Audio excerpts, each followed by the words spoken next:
us is wearing today, we all experience the fear of sexual violence, and half of us will or have already experienced rape or sexual assault. I just want to acknowledge that we're on native land today, so thank you. Hi everybody, my name is Deb Singh, and I do my life's work at the Toronto Rape Crisis Centre, Multicultural Women Against Rape. I want to thank the organizers of the Slut Walk for doing this revolutionary work in our Toronto community. And inviting the TRCC Amwar to speak. I'm here today to talk about sexual violence and the reality and multitude of experiences survivors have. We are all racial backgrounds, languages, ages, genders, abilities, sexual and gender identities, religious and family backgrounds. We are women, men, and trans people you know, and we experience the impact of sexual violence in many different ways. The culture of rape we live in perpetuates the ideas that survivors somehow asked for the violence they experienced.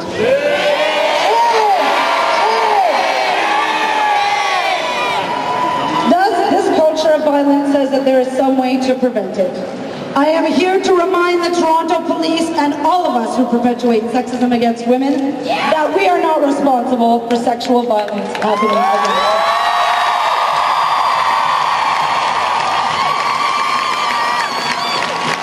We are women, and if we could prevent rape, we would.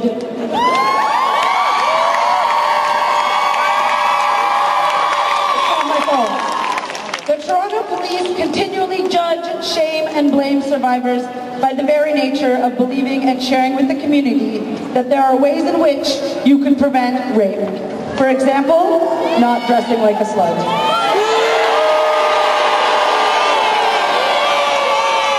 As we already know, no matter what you wear, what your identities are, who you are, or where you are, there is a chance of experiencing sexual assault. Many survivors have reported to me that the Toronto Police, when they went to the Toronto Police, that they were not believed. I recently spoke to a woman who reported her known attacker to the police, and they replied that they would not be pressing charges because she had let the rapist into her home.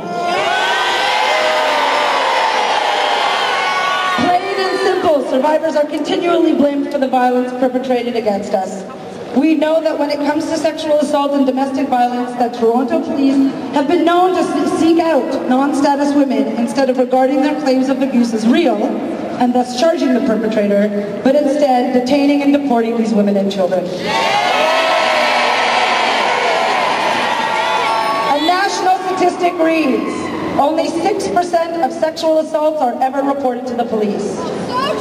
That means that 94% of women do not report to the police. This happens for a number of reasons, but one I commonly hear from survivors is, when I did go to the police, they didn't believe me. And the police wonder why the other 94% are scared to talk to the police.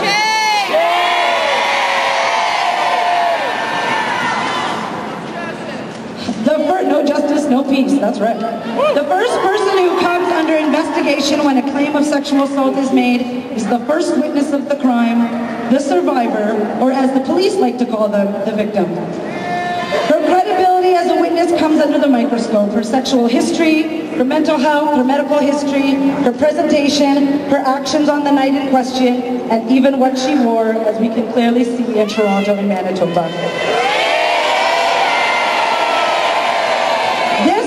Perpetuate a culture of rape and violence, and where survivors can be blamed for sexual violence occurring in their own homes, workplaces, bars, washrooms, and anywhere sexual assault happens. Yeah. No more! The Toronto Rape Crisis Centre, Multicultural Women Against Rape, has participated in many police trainings over the years. Is this the sum total of our work? That the Toronto Police maintain that quote-unquote sluts get raped and that survivors are not the experts of our own lives, despite what we have shared with them in multiple trainings. The only people who can stop violence are the ones who act in violent ways and sexually assault women.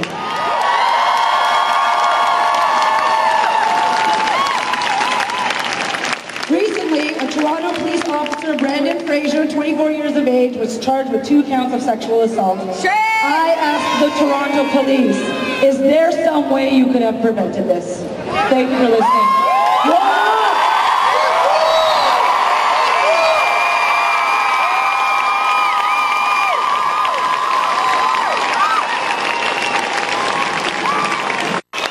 We should not have to be here today.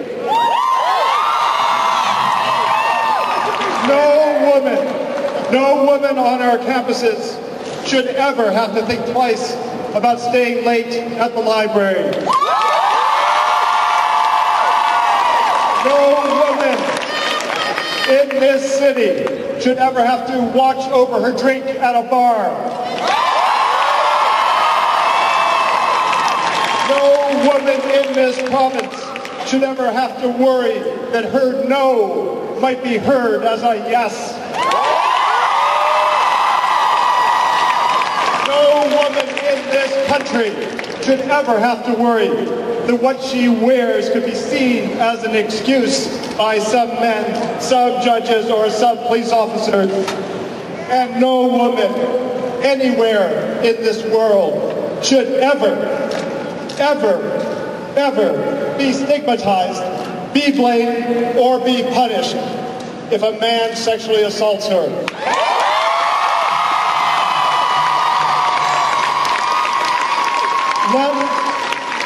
Let us all be clear. Saying that what a woman wears is an invitation to be sexually assaulted is like saying that a bank is inviting people to rob it because they have so much money lying around.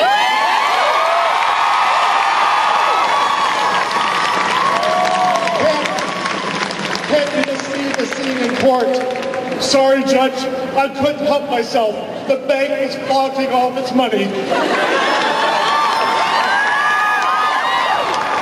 You know, we're here today, though, not only to condemn, not only to educate, but we are here to celebrate. We are here to celebrate the women across Canada and around the world who have given a resounding no to all forms of sexual violence.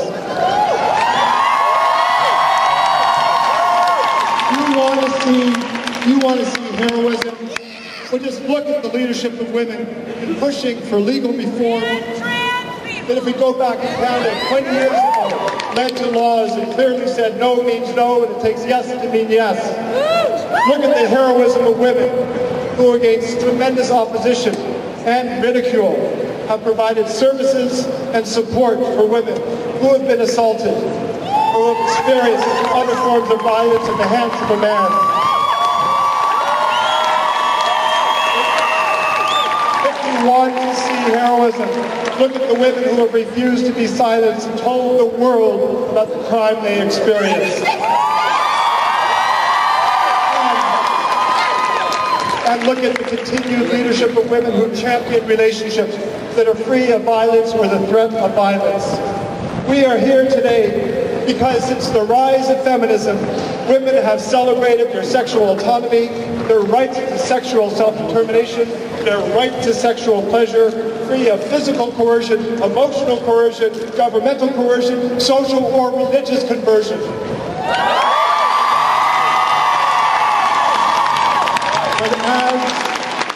But as you know, we do have a terrible problem here in Canada of dating violence, of different forms of sexual violence and assault.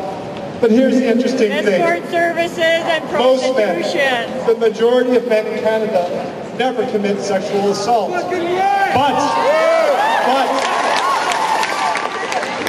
the majority of us have been silent. And through that silence, we allow the violence to continue. It's time for men to step up to the plate.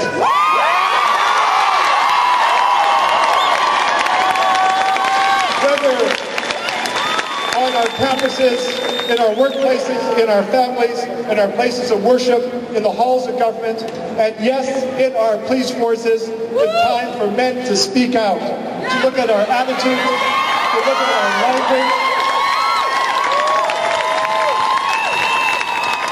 to look at our behavior and our jokes.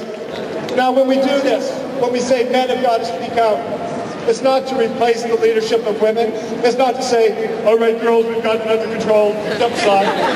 It's not that at all. Rather, it is because as men, we have a responsibility to speak out to other men. We have a responsibility to say to our brothers, our friends, our fathers and our sons, our colleagues at work, the guys we play hockey with, it's critical that we listen to the voices of women. It's important that we as men speak out. Why?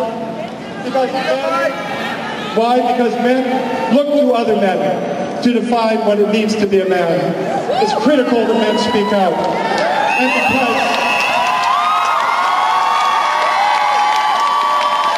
because men still have disproportionate power in those halls of government, in our places of work and worship, men damn well better be speaking out.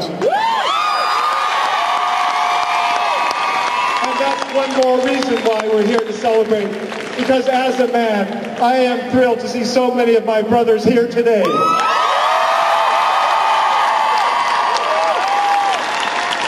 I'm also inspired as a man to see men around the world raising our voices in solidarity with our sisters. Off and on over the last few years, I've been working in Turkey, including with police officers there.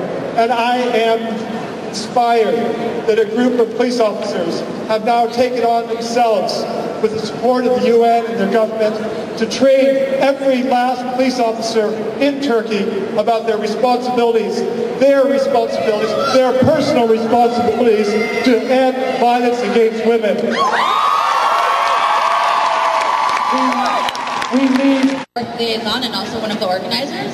I'm just going to ask if you will come on a journey with me. And I want to talk about university campuses because that's where one of the comments originated, and I think it's important to talk about them. Closer to my mouth. Okay. I'm really nervous, okay. When we first heard about the incident that took place on York property, we considered this an act of violence. It wasn't just a comment, it was a long line of violences that had occurred on our campus. The thing about this comment is that it just added to a list of hateful, misogynistic, disgusting messages that not only happen on your campus, but happen in our city and apparently across the world, as we see by so many satellite slut walks happening right now.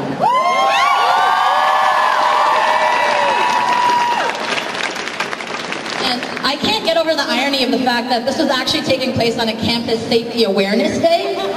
So I went to the safety website to see what they consider safety and what they talk about. They talked about personal safety, fire safety, emergency preparedness, and campus safety. They talked about disasters. And I asked myself, when was the last time we had a natural disaster in Toronto? But controversially, how often have we had a rape or an assault on our campus? What I saw on this website was another case of not only erasing the words assault and rape and violence, but also erasing the people who had experienced this. So I live at the student village at York, and what's interesting about this is the student housing right outside of it. It's known to the people who live there.